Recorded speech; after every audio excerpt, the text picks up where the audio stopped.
What is the connection between the pyramids, Ayers Rock, the Bermuda Triangle, the Philadelphia experiment, Easter Island, and Devil's Sea? Well, they are all famous tourist sites, except the Bermuda Triangle, which has a no-return policy. Other than that, they are all connected to the Earth energy grid.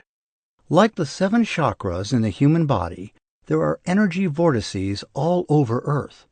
Here, the general concepts of physics are given whole new meanings, with scientific anomalies and unexplained mechanics of nature happening like everyday occurrences.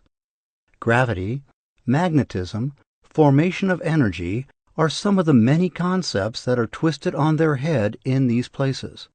The Bermuda Triangle is known to have massive magnetic poles, while the Devil's Sea has reported cases of levitation in the recent past. What is the true nature of Earth energy grid? What are the underlying principles of these concepts? We all know gravity, but is that definition right? Through the ages, many masters have given their definitions in the form of equations and research papers and whatnot, yet the phenomenon of gravity is not fully understood to this date. In the concept of Earth energy grid, gravity is a force due to the flow of energy from one point to another on the planet.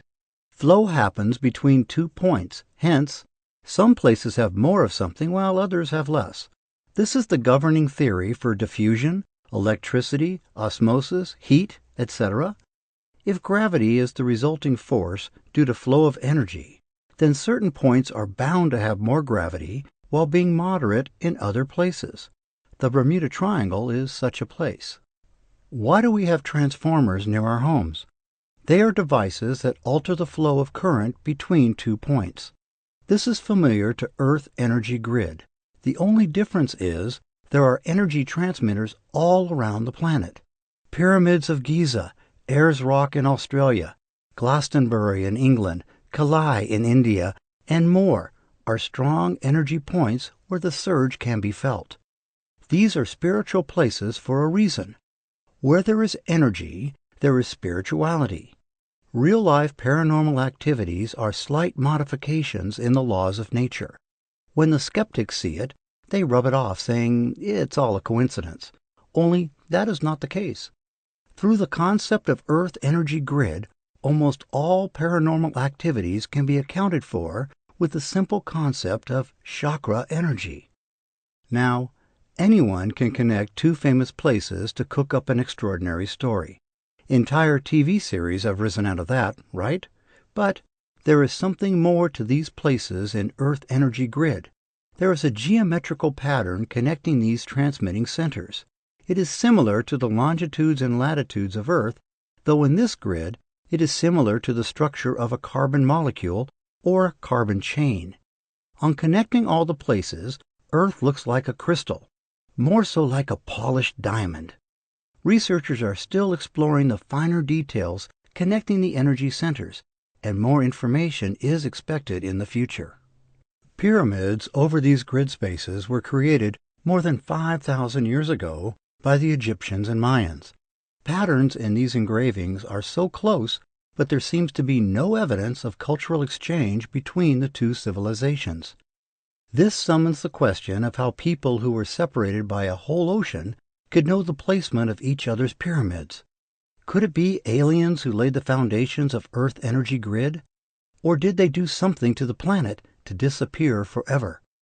There are many questions surrounded by skepticism and facts alike, so it is hard to follow one theory without considering the other.